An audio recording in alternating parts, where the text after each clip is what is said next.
fato é do menino e os responsáveis devem ser punidos. Existe um cadáver, e esse cadáver, infelizmente, é de Evandro. É preciso saber quem praticou aquele crime. Se elas tivessem sido absolvidas na autoria, esse júri não seria anulado. Quando anular no júri, daí sim, eu quase morri. Vou voltar pra lá, vou morrer lá, né?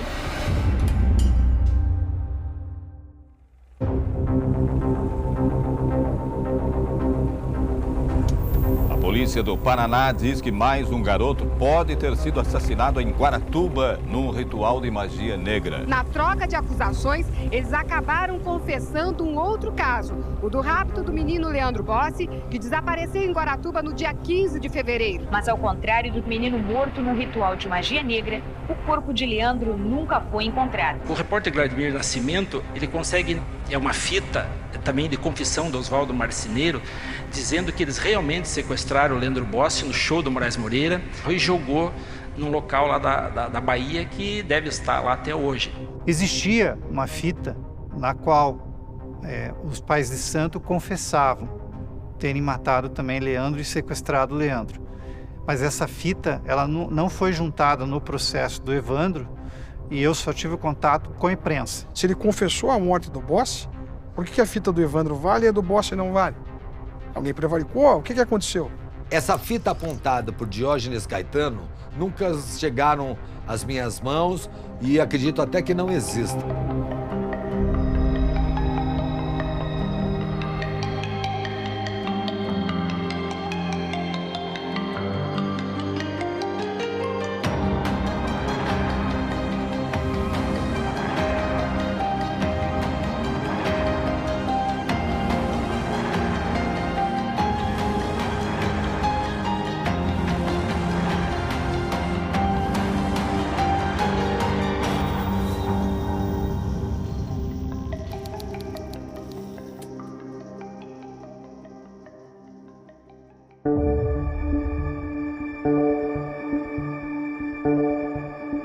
Por 5 vezes, o julgamento dos acusados no envolvimento do assassinato do menino Evandro foi adiado. Agora, como não houve nenhum impedimento, hoje o julgamento começou. É o júri que deveria ter acontecido primeiro em 98 e não foi, né? E daí depois em 99, quando daí o advogado Álvaro Borges Júnior alegou que sua defesa estava sendo cerceada, então ele abandona o júri. O júri é um procedimento que muitas vezes se tenta adiar.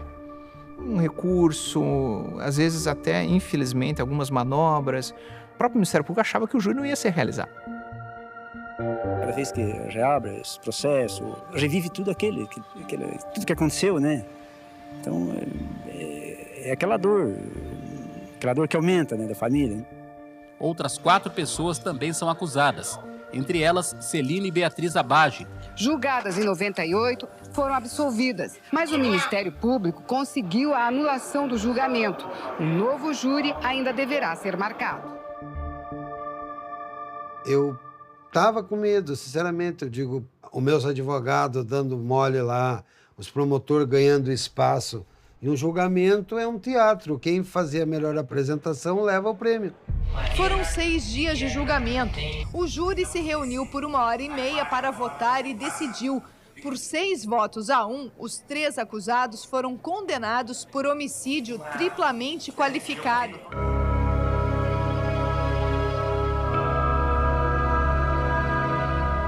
Quando ele falou aquilo,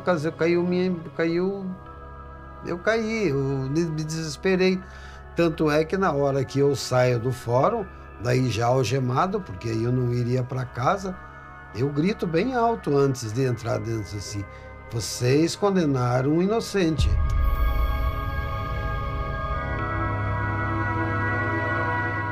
O pai de Santo Oswaldo Marceneiro e o assistente Vicente de Paula Ferreira receberam a mesma pena, 20 anos e 2 meses de prisão. O outro assistente, Davi dos Santos Soares, foi condenado a 18 anos e 8 meses. Ele foi inocentado da acusação de sequestro. Foi muito rápido para um caso dessa magnitude, né, com mais de 50 volumes, mais de 11 mil páginas. A gente não conseguiu também efetuar a leitura de muitas peças, né? A gente achou que tinha prova suficiente da inexistência do fato criminoso ou da possibilidade de responsabilizar nessas pessoas pelo fato criminoso. Continuar brigando, eu digo, eu não tenho dinheiro para brigar contra a máquina. Eu sou pobre. E quanto mais eu ficar mais pobre eu fico, mais miserável eu vou ficar. Eu não tenho de onde tirar dinheiro para custear advogado. Acatei a sentença e não apelei mais. Mas continuo agora acreditando na justiça divina, porque a dos homens é falha e falha demais.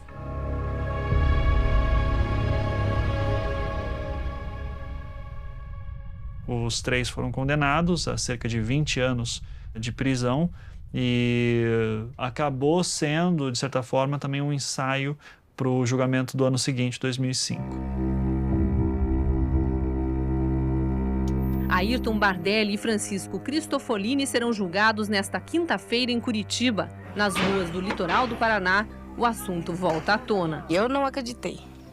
E até hoje não acredito ainda. Este homem trabalhou 20 anos na serraria, hoje mora na propriedade abandonada. O caseiro, na época, era o irmão dele. Ele nunca viu movimento à noite aqui e até ele morrer, no terceiro julgamento que ele foi lá, sempre negou porque ele nunca viu. No segundo júri, após assimilar a derrota do primeiro, falei, eu não posso usar a mesma técnica, né? Eu vou ter que mudar a forma de atuar. E a única forma de atuar é mostrar que essa gente que está promovendo a acusação não merece confiança.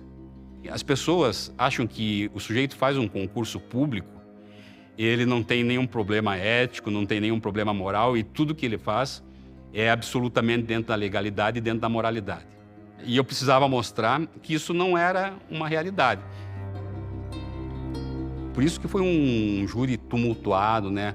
Um júri em que faltou pouco para que as partes não chegassem às vias de fato, né? Em 2005, acho que também tem um grande diferencial, que é o depoimento de Valdir Copete Neves, que em 92 era o capitão do Grupo Águia e que então comandou a Operação Magia Negra. Excelência, antes de dizer alguma coisa, eu gostaria de esclarecer um fato, que eu, em razão dessa prisão que eu estou, me encontro bastante debilitado psicologicamente, uma situação bastante complicada, meu estado emocional se encontra bastante abatido. O depoimento do Neves, ele é muito peculiar em vários sentidos. Primeiro, que naquele momento ele estava preso, né? Então ele estava acompanhado por um policial e tudo isso, porque ele estava naquele momento sendo acusado de formação de milícias no interior do Paraná e uma série de outras irregularidades também. Como é que não quero que você me fale, como é que era? Foi tirado o quê? O senhor reconhece a sua voz aí? Doutor, é difícil dizer alguma coisa, né? Reconhecer a voz, eu não reconheço essa situação dessa voz, e se houve alguma coisa pode ter sido produto de alguma montagem, alguma situação. Eu não recordo de ter entrevistado qualquer pessoa lá durante os fatos.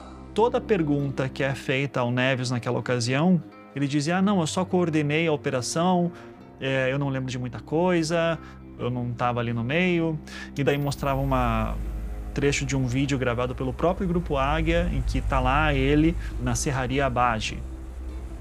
Daí perguntam, o senhor se reconhece aqui na fita? Ah, sim, doutor. Ah, mas eu não me lembro. O senhor não sabe quem exatamente elaborou esses relatórios? Não lembro. Eu não lembro também, doutor. Encontravam-se presentes oficiais de justiça? Não me recordo. E o senhor se recorda do dia dessa... Não lembro, doutora. Mas foi no dia das prisões. Também não me lembro, doutora. Também não me recordo, doutora. Não, desconheço, doutora, isso aí. Doutora, eu não me recordo exatamente como eles fizeram isso aí, né? É o que veio depois dessa situação. Peço perdão a Deus, ele soube que ele foi morto pela televisão, mas no júri, olhar para ele e olhar para um rato, a diferença era o rabo. Porque para mim aquilo não era um homem, era um rato.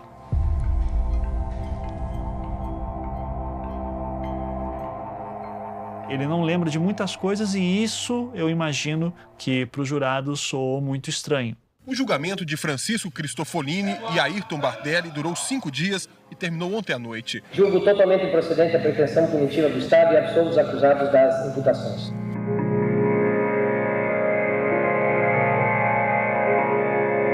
A notícia foi recebida com emoção pelos parentes dos acusados. A mãe de Francisco passou mal e desmaiou. Na verdade, não existia nenhuma prova contra esses réus. Toda essa acusação espúria, achacada contra 2 homens de bem, a sociedade paranaense, a sociedade curitibana fez justiça. Bardelli e Cristofolini ainda não decidiram se vão entrar ou não com o processo pelos 4 anos que já passaram na cadeia. Eu quero liberdade de respirar. Bastante para depois nós conversar.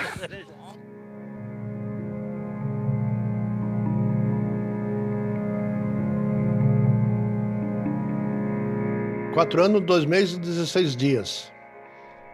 Aí mais 2 anos e alguns meses de prisão domiciliar em casa. Todas as injustiças, as dores, o sofrimento, as percas que a gente teve, isso não interessou para o Estado. Né? Nós fomos absolvidos e dali ficou por isso mesmo até hoje, né?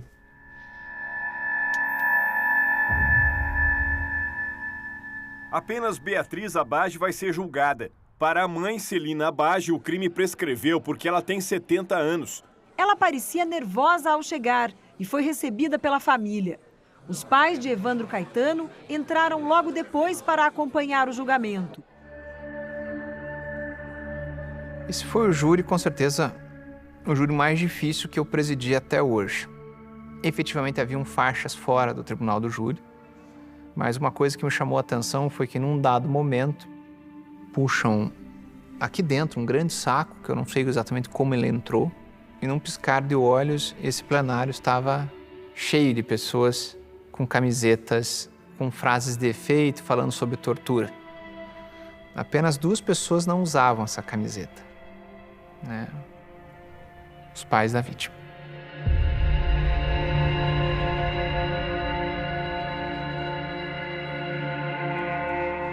Dois dias de julgamento e um júri dividido. Por 4 votos a 3, os jurados decidiram. A pena definitiva é de 21 anos e 4 meses de reclusão.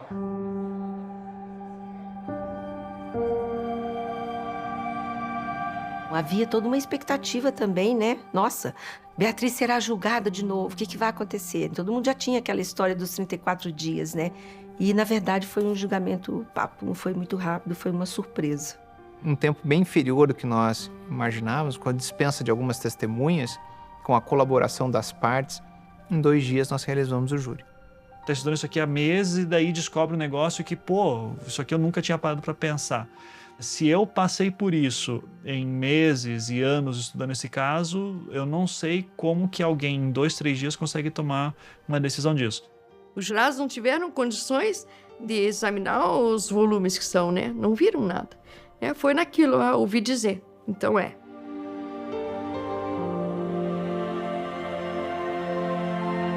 19 anos esperando por esse momento da justiça. E foi feito. Mas, por outro lado, o filho não volta, né?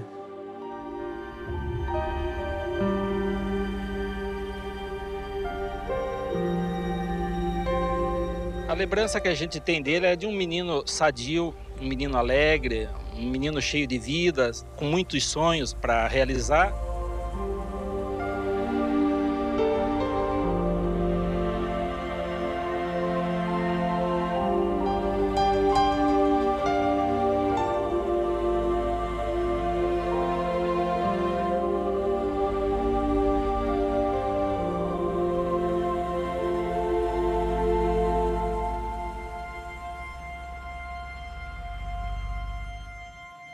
Eu sou inocente e vou continuar gritando a minha inocência. Apesar da sentença, Beatriz Abage não fica presa. Ela poderá recorrer em liberdade. Pode-se imaginar que o regime deveria ser o fechado, mas nesse caso não. Por quê? Como ela já havia permanecido presa 5 anos, 9 meses e 21 dias, isso deve ser descontado da pena, razão pela qual foi fixado o regime semiaberto. Ela recorreu, perdeu na segunda instância e daí já estava recorrendo nos órgãos superiores, né, no STF e no STJ. Só que daí em 2016 houve a mudança do entendimento do STF sobre prisão em segunda instância. Em abril deste ano, a Justiça expediu um mandado de prisão contra Beatriz porque uma mudança na lei não permite mais que condenados aguardem em liberdade o julgamento de recurso. Até que na semana passada, uma decisão liminar concedeu a ela um indulto. No caso de Beatriz, foram levados em consideração o fato dela já ter sido presa anteriormente e o fato dela ter uma filha menor de 18 anos.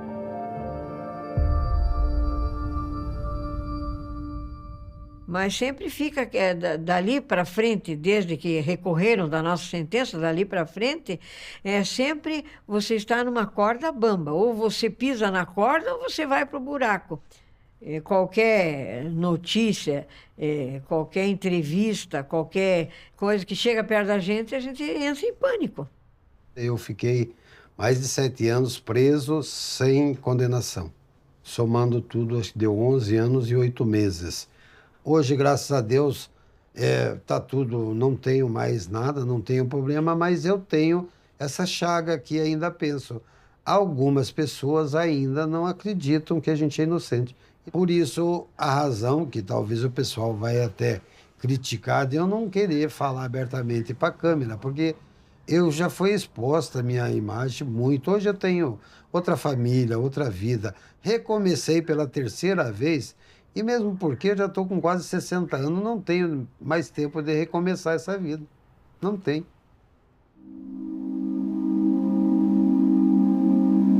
Essas pessoas nunca voltaram a ser os mesmos. O Vicente sofreu até o final da vida. Ele ficou com câncer. Ele foi ficando, assim, perdendo todas as forças.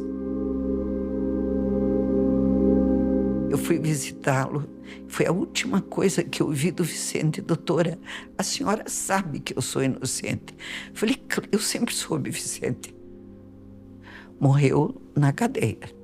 Morreu preso.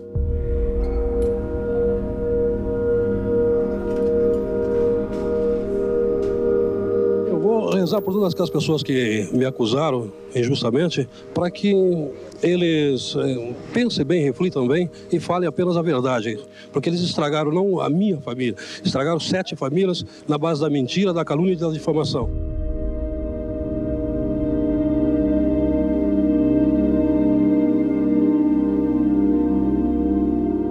A tortura, ela se expande. A tortura não é apenas para aquele que sofre. Ela se expande de uma forma tal que ela coloca a família toda como torturada.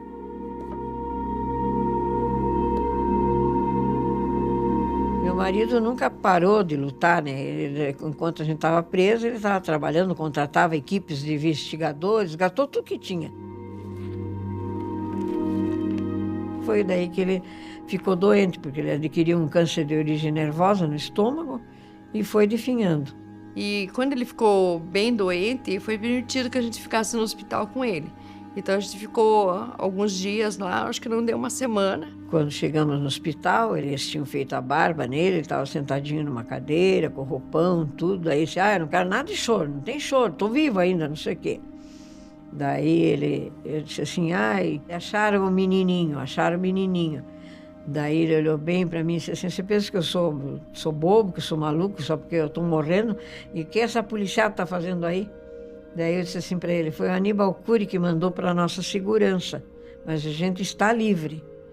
Não queria que ele morresse com aquele peso, né? De minha mulher está presa, minha filha está presa, vou embora, eu não consegui nada. Mas ele não acreditou. Vou provar que a família Bage é inocente. Nós nunca praticamos nada que venha sujar o nome do meu pai. Mas ele sempre dizia, não, a verdade vai aparecer assim uma faixa enorme, em letras garrafais, ele dizia assim, inocentes. Estou até hoje esperando.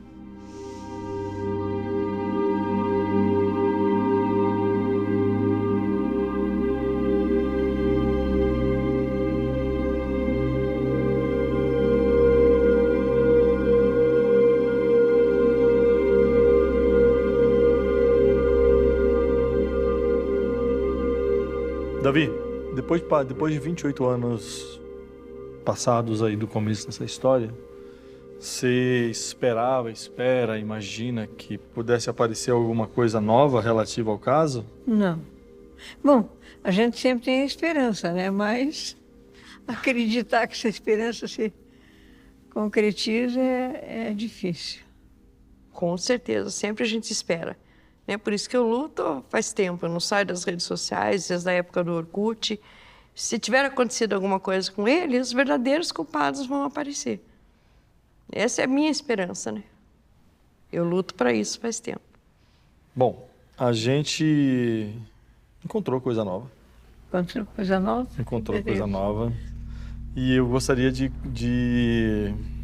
te mostrar umas coisas para a senhora. Eu estava muito curioso de saber sobre a questão das fitas que teoricamente teriam sido gravadas pelo Grupo Águia. Em específico, tem a fita que era a mais importante da confissão do Oswaldo Marceneiro falando do Leandro Bossi. Então eu comecei a investigar e correr atrás de alguns personagens da época e eu cheguei até uma fonte que me passou um pacote de fitas. E nesse pacote de fitas tem coisas que nunca entraram no processo. Essas são aquelas fitas que o pessoal fala do Vladimir, que foi transmitida na TV. Você achou essas fitas? Eu achei essa do Vladimir.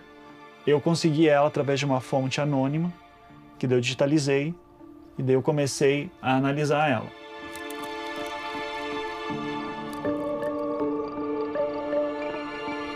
No inquérito do Leandro Bossi, você tem o Diógenes falando que essa fita existe, você tem o Vladimir falando que passou essa fita, você tem o Copete Neves dizendo que sim, tinha uma fita e a gente entregou tudo isso para o secretário de Segurança, e o secretário de Segurança da época dá um depoimento também no inquérito do Leandro Bossi, dizendo que a gente tinha um monte de fita e eu entreguei tudo para a polícia. Por que essa fita não foi colocada no momento?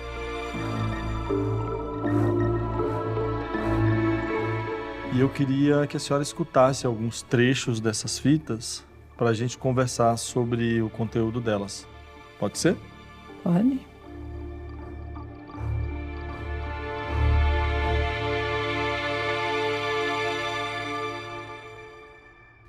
Do órgão. Onde que foi feito isso? Foi na próxima Bahia. Que vocês mataram ele ali? Sim, senhor. E daí? Aí o Sérgio pôs na frente da moto, que levou, não sei bem onde que ele jogou, mas foi perto da Bahia, um pouco antes do ferrobote por ali. Vocês colocaram ele dentro de alguma coisa ou jogaram assim? Foi colocado ele dentro no saco. Tá. Tava você? Tava eu, o De Paulo, o Sérgio e o Davi. Tá.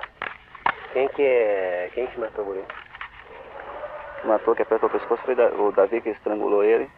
E o De Paulo, não sei se foi cortado, eu não sei se foi cortado. O De Paulo cortou a parte da veia dele. Como que era o nome dessa criança? Leandro Bossi. Quantos anos tinha mais ou menos a criança? Acho que uns 10, 11 aninhos. Que horas eram mais ou menos quando vocês pegaram ele?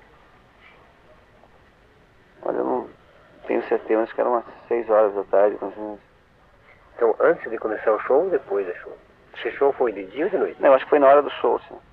Foi na hora que estava começando o show, na hora do show.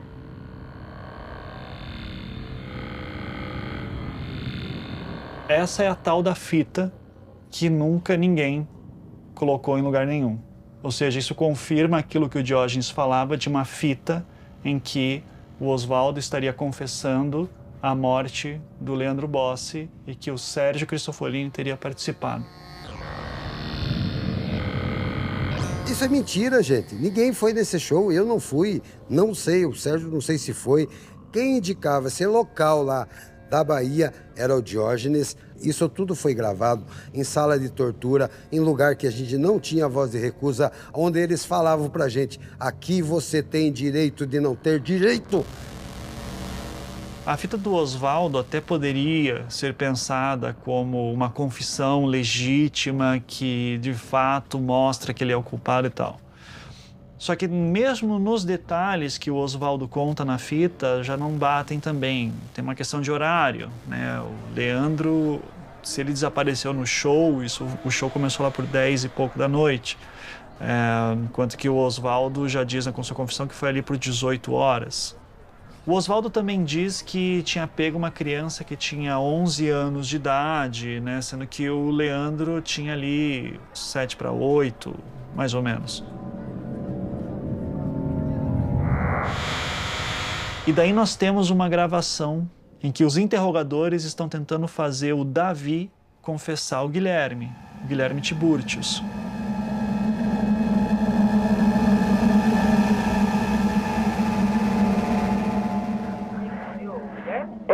Foi perto do carnaval, né? Uhum.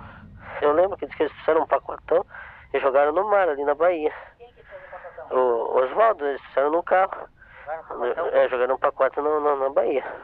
Foi ali na feira mesmo, eles encostaram o carro ali, foram no canto lá e jogaram. Mas eu sei que vocês querem saber do Guilherme, né? A informação que eu tenho é essa. Eles estão querendo falar do Leandro Bossi. O desastrado, o investigador, confundiu o Guilherme com o Leandro Bossi e começou a falar para ele Guilherme. Ou seja, isso mostra mais uma vez a indução grosseira. Na época desses fatos que a gente estava acusado desses crimes, existia 8 desaparecimentos em Curitiba. Eles queriam que nós segurássemos os 8, não interessava. Eles queriam que a gente segurasse tudo os B.O. Eles não conseguiam resolver aqui no Paraná o sumiço daquelas crianças naquela época. E havia uma pressão sobre o governador e sobre o seu secretariado para dar soluções. Não importava qual fosse. Você vê os interrogadores perguntando e o Guilherme, e daí o Davi fala, foi na época do carnaval, só que o Guilherme ele sumiu em junho de 91, não em fevereiro no carnaval. O que seria daí o Leandro Bossi. Você veja que a mistura de dados, a confusão é tamanha, que eles já trazem um outro garoto que sumiu em Curitiba 8 meses antes e que deve ter sido jogado lá na Baía de Guaratuba. Quer dizer, tudo isso demonstra que essa investigação foi manipulada. Tão manipulada que, se isso fosse válido, eles estivessem falando a verdade, eles teriam juntado isso nos autos. Provas importantíssimas, fundamentais para o processo, foram omitidas pelas autoridades públicas do estado do Paraná na época. Por que se não foi usado esses áudios? Porque não tem respaldo algum, não existe veracidade nessas histórias, gente. Tanto que eles não sabiam o que estava perguntando, que eu afirmei que era em fevereiro e eles aceitaram como fevereiro. E isso é curioso porque ficou tão desastrosa essa confissão que nunca entrou a possibilidade, formalmente, deles terem sido responsáveis pelo Guilherme.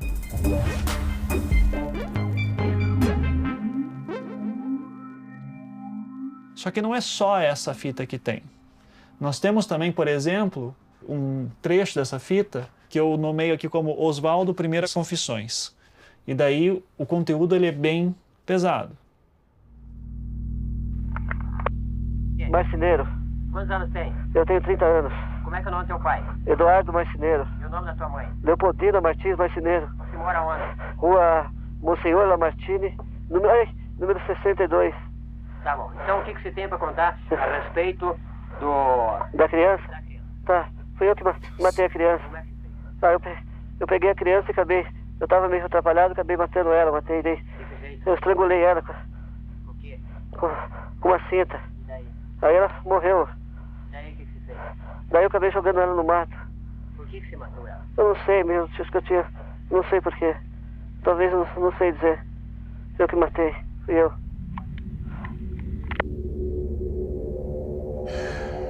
Deixa eu recuperar o fôlego. Essa fita, essa gravação, nos foi emitida. Eu vejo por que foi emitida, né? Essa pessoa, o Oswaldo, mal consegue falar. Nitidamente está sob uma coação aqui, me parece, física, violenta, porque ele não consegue... Ele puxa o fôlego por várias vezes. Ele parece surpreso em relação às indagações que lhe são feitas, né? Parece um pouco ofegante. E no momento que a pessoa está presa, é evidente que ela está numa situação de estar acuada, né? Teria que analisar melhor as circunstâncias. Eu não posso, assim como uma ouvida somente, dizer a condição que ele se encontrava. Levei no mão, empurrou. Puxada ela. Aí eu matei ela. Foi isso, amigo, eu matei. Quem que tava junto com você? Ai, peraí, amigo. Quem que tava junto com você? Eu tava sozinho. Não.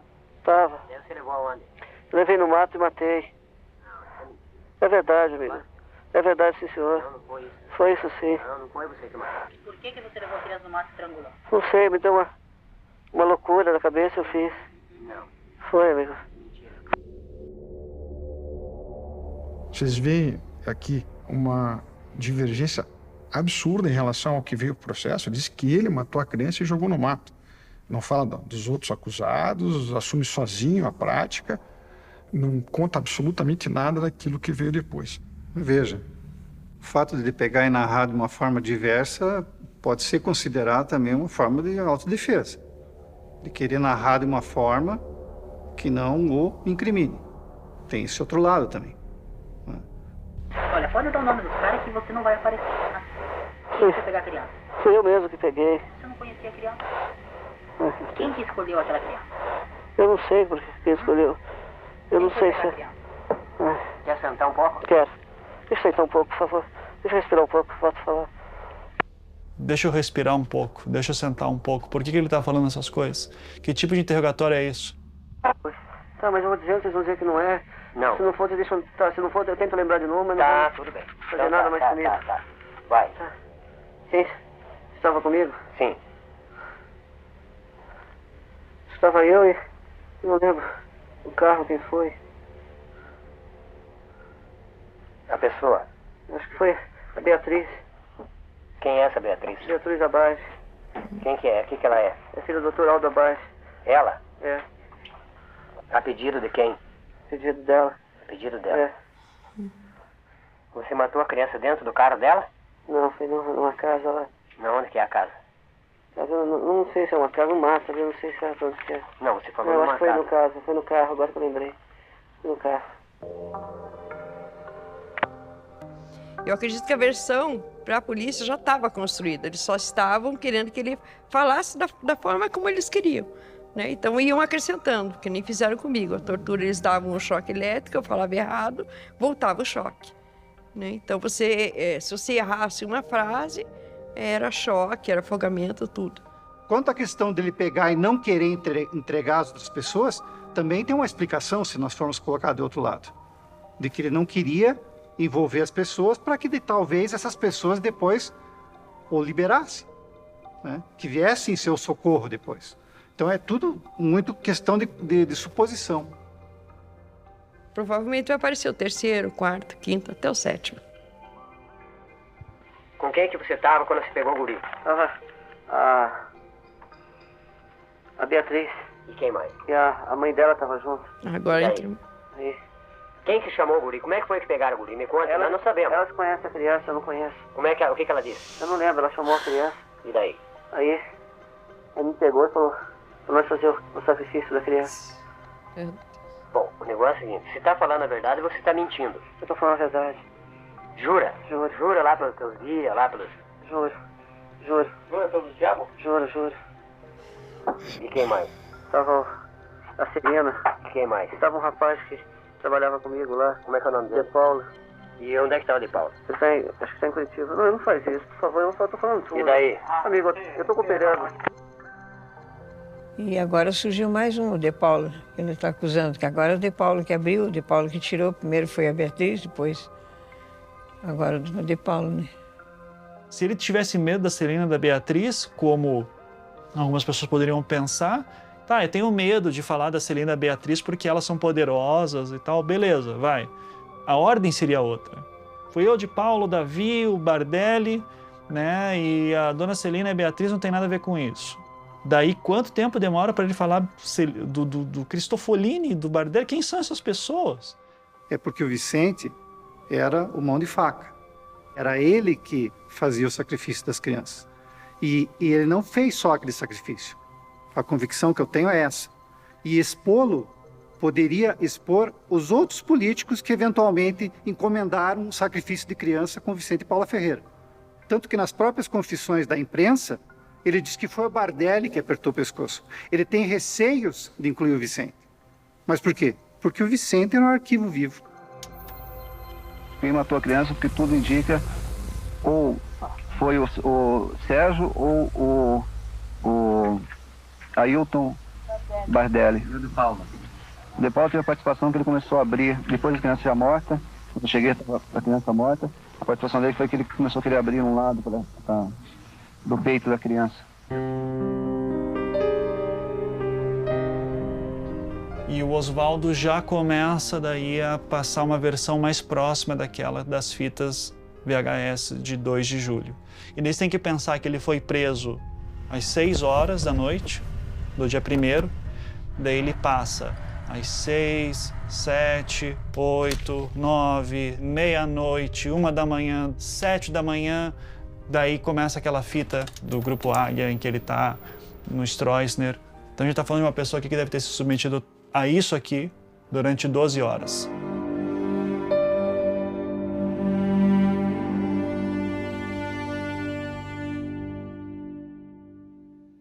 E daí tem uma gravação do Vicente também. Eu não sei dizer quando que foi feita essa gravação do Vicente, mas ela me chama muito a atenção. Primeiro você percebe que ele vai estar com o Grupo Águia, porque você vai ver um rádio no finalzinho, dizendo Águia 1. Em que momento você acompanhou os homens? Hã? Em que momento você acompanhou os homens? Foram todos. Todos? É. Tá, e daí? Daí foi cortado a criança. Águia 1 e Águia 2. Troca a cabeça desse cara pra baixo. Troca a cabeça. Troca a cabeça desse cara pra baixo. Entrocha a cabeça. Trocha a cabeça. Tipo, daí corta a fita. E o de Paula volta assim.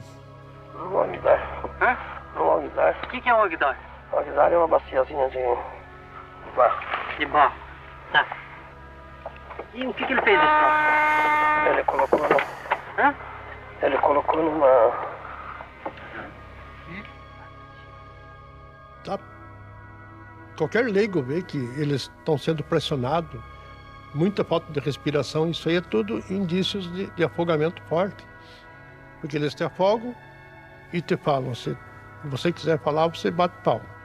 No meu caso, eu batia a palma, eles me tiravam da água, eu tomava a respiração e dizia, eu não vou falar nada, eu não fiz nada. Eles voltavam apagados de novo. Isso aconteceu várias vezes, né?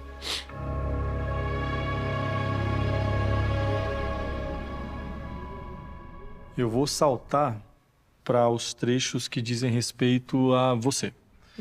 A gente fez o trabalho de comparar as fitas novas com as fitas usadas pelo Ministério Público. E ao comparar uma fita com a outra, a gente foi percebendo que alguns trechos foram retirados, foram suprimidos da versão utilizada pelo Ministério Público. Tem vários cortes, vários trechos que nunca tinham sido mostrados a ninguém.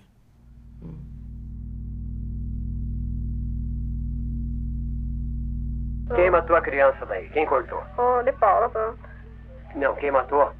De Paula. Quem cortou? Ai, meu Deus, isso não é verdade. Osvaldo. Quem ajudou a segurar a criança? Todos nós ajudamos a segurar, o De Paula cortou. Eu tô inventando pra...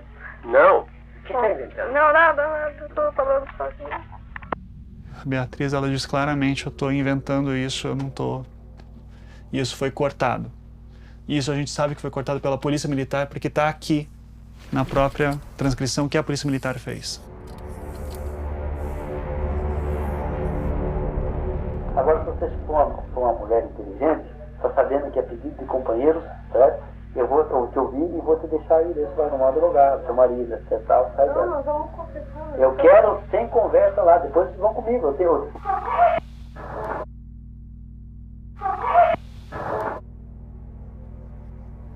Sou eu nessa grita. Diversas vezes ela pedia socorro. Ao mesmo tempo que ela pedia socorro, daí ela já dizia não. Que naturalmente alguém intimidava, né? Com choque, qualquer coisa, porque ela levou muito choque, né? No mesmo momento que ela dizia socorro, já ficava quieta, né? Gemia, chorava, dizia não. Essa fita tinha que estar lá, né? No dia do júri. Mas não foi essa fita. Veja que na época teve gente que imputou isso sumiço aos advogados. O Ministério Público imputou. Teve gente que disse que nós daqui não tínhamos interesse que o original aparecesse. Está aqui o original, que vocês sabiam que estava guardado com alguém e vocês nunca tiveram coragem de mostrar. Vocês sabiam. Não mintam agora para o povo do Paraná, porque vocês levaram essas pessoas para o tribunal, espizinharam, sabendo que isso existia. Eu olhei no relógio, depois era à noite. Olha, menino, acho que nós vamos continuar na nossa sessão. Você não tá querendo falar, né? Não, tô falando. Você não tá querendo falar. Era à noite. Olha, menino, acho que nós vamos continuar na nossa sessão. Você não tá querendo falar, né? Não, tô falando. Você não tá querendo falar. Era à noite. Olha, menino, nós vamos continuar com a sessão. Sessão do quê? Sessão de pau, de tortura. Eu não preciso dizer mais nada. É impressionante isso. Nós vamos continuar com a sessão. É uma monstruosidade, é chocante. Eu fico, inclusive, emocionado e até perdi um pouco o fôlego, porque nós não conseguimos chegar nesse nível de detalhamento na época.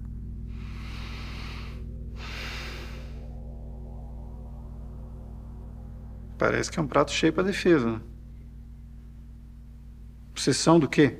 De cinema que não é.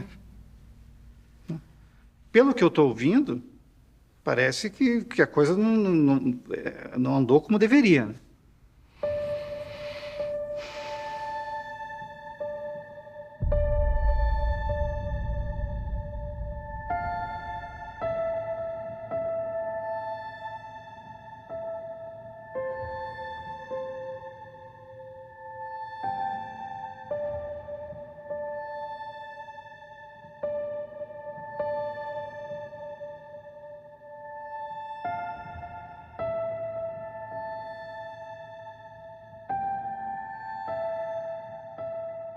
Um crime gravíssimo de quem surrupiou essas fitas, que fez muita gente de bobo em relação a essa situação. Tanto que eu sou promotor do caso e nunca tinha ouvido essas fitas.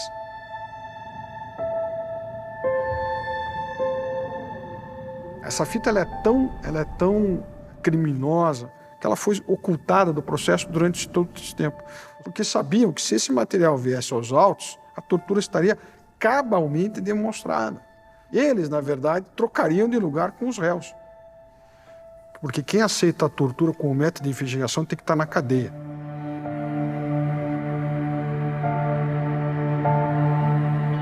Eu tenho certeza que hoje vocês vão mostrar isso para várias pessoas, elas vão dizer, não, nós não sabíamos disso, nós nunca ouvimos essa fita não estava nos autos. Temos que dar a essas pessoas, então, que eles não deram aos acusados, né? A presunção de inocência, vamos dizer assim.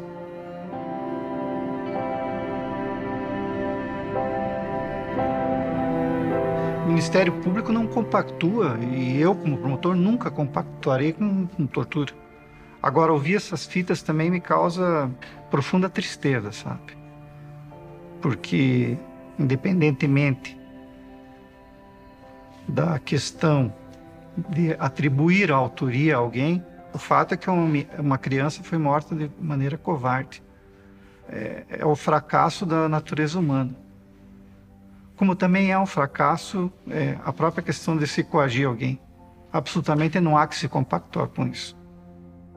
O mínimo que se pode esperar é uma revisão desse caso, um pedido de desculpas a todas essas pessoas pelo que foram submetidas e tiveram suas vidas destruídas.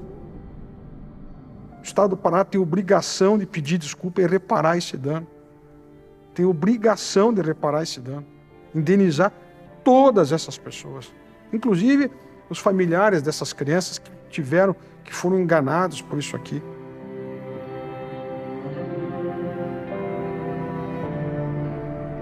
Eu só não me tornei uma pessoa mal depois disso, porque eu me peguei a Deus mesmo, porque eu só estou vivo aqui, dando esse depoimento aqui para vocês. Por quê? Porque eu tenho Deus no coração. E Deus vai mostrar isso, porque se forem lá no fio da meada voltar uma investigação séria, eles vão descobrir a verdade, porque eu tenho certeza, não cometi tal delito.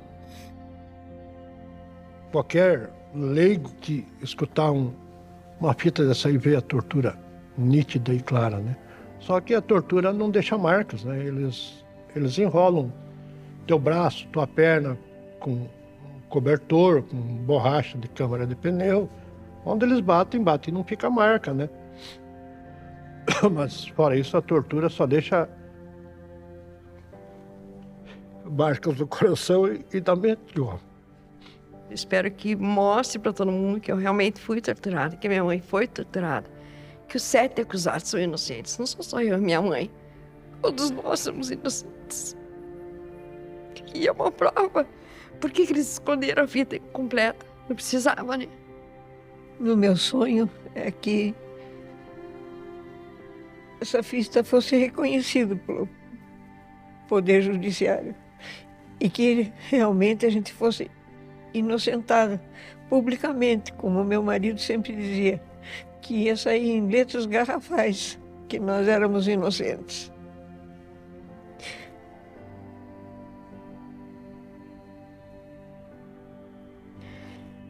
Queria tocar isso numa praça pública de Guaratuba.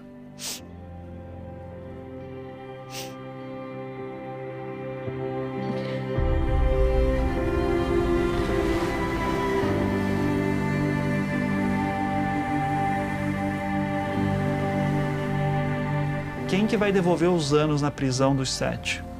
Quem que vai devolver o tempo perdido por Beatriz, que não pôde criar seus filhos? O de Paula morreu sem qualquer esperança de que sua inocência seria provada em algum momento. Quem que vai devolver isso?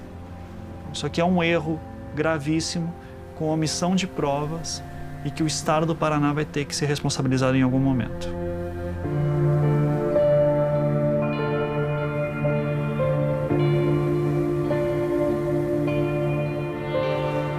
A gente precisa deixar muito claro e tomar como princípio civilizatório, de sociedade, ético, que tortura é inadmissível e que essas pessoas, tendo as suas torturas comprovadas, o caso ele tem que ser desfeito. Não existe solução de caso. Pior do que isso, deram uma solução falsa para a família Caetano. Pode ter um assassino à solta até hoje.